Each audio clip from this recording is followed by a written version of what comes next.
Saudara, apa saja faktor pemicu cuaca ekstrim yang terprediksi BMKG terjadi di pertengahan September ini? Seperti apa dampaknya? Kita akan perbincangkan dengan Deputi Bidang Meteorologi BMKG, Guswanto. Bung Guswanto, selamat malam. Selamat malam, Bung Aiman. Iya, Apa Bung kabar? Guswanto. Iya, ini betul dalam 1 pekan ke depan harus waspada karena ada kemungkinan cuaca ekstrim yang bisa berakibat pada bencana hidrologi seperti banjir, longsor, tanah longsor ya, atau hal-hal yang lain. Betul, jadi begini Bang Aiman, bahwa sebenarnya pada sepekan ke depan ini ada beberapa fenomena atmosfer mulai dari Madden-Julian Oscillation yang aktif di wilayah Indonesia, terutama di bagian barat dan tengah.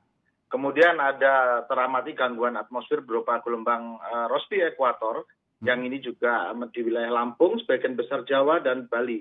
Kemudian ada juga yaitu terkait dari kalau kita lihat dari streamline itu ada pertemuan dan perlambatan kecepatan angin atau pusat konvergensi, dan ini biasanya bisa meningkatkan potensi hujan. Dan yang terakhir adalah bahwa suhu muka laut di wilayah Indonesia itu masih dalam kondisi terpantau sangat hangat. Artinya ini masih mendukung untuk terjadinya peningkatan pembentukan awan-awan hujan.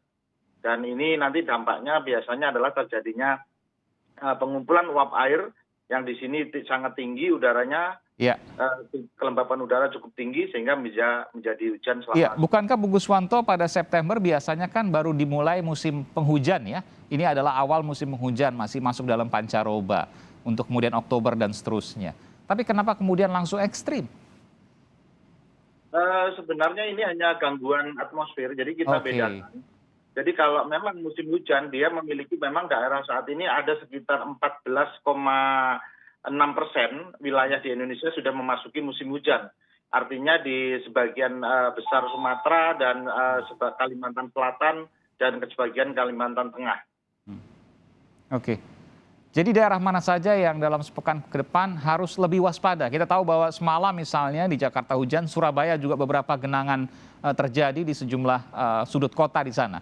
Apa yang harus dilakukan di wilayah-wilayah mana saja dalam sepekan ke depan untuk waspada?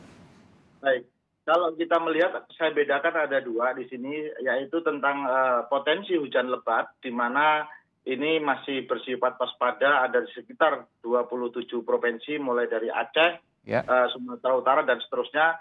Namun yang kita waspadai adalah dalam kategori, artinya begini, misalkan tanggal 15 September ini, berdasarkan perakiraan berbasis dampak atau impact-based forecasting, tanggal 15 ini kita waspadai yaitu di Kalimantan Timur, Sulawesi Tengah, kemudian Sulawesi Barat, Sulawesi Selatan, Maluku, Papua Barat, dan Papua. Sedangkan 16 September itu kita waspadai di Papua Barat dan Papua.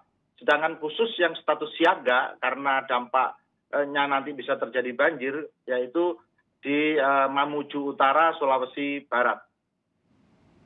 Oke, jadi ini wilayah Indonesia bagian utara, tengah, dan timur begitu ya?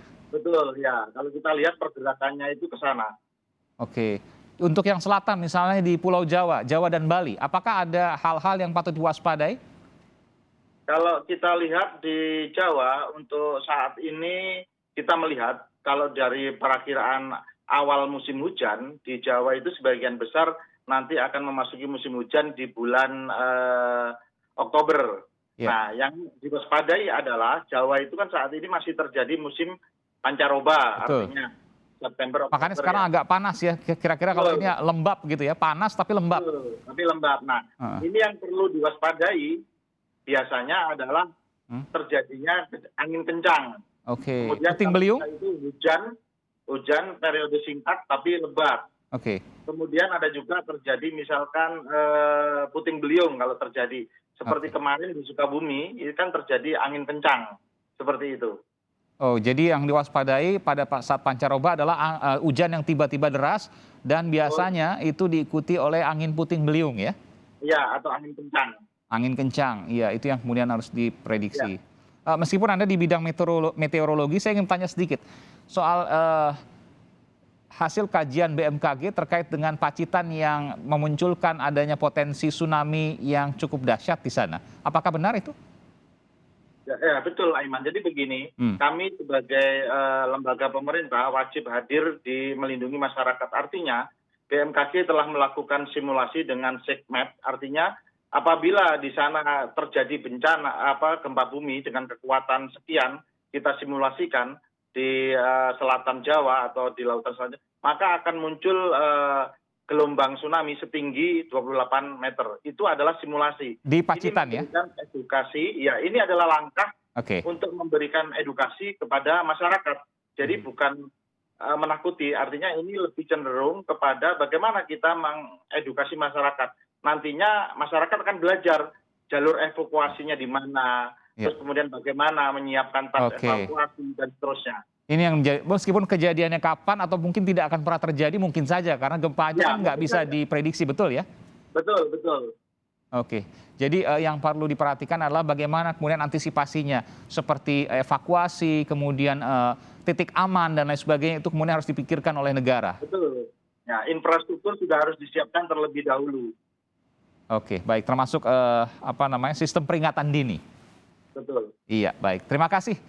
Terima kasih atas informasi yang berharga, Bung Guswanto, karena kerja BMKG adalah untuk memprediksi, kemudian melakukan simulasi yang tujuannya adalah untuk menyelamatkan banyak jiwa dari apa yang mungkin terjadi dari sebuah bencana.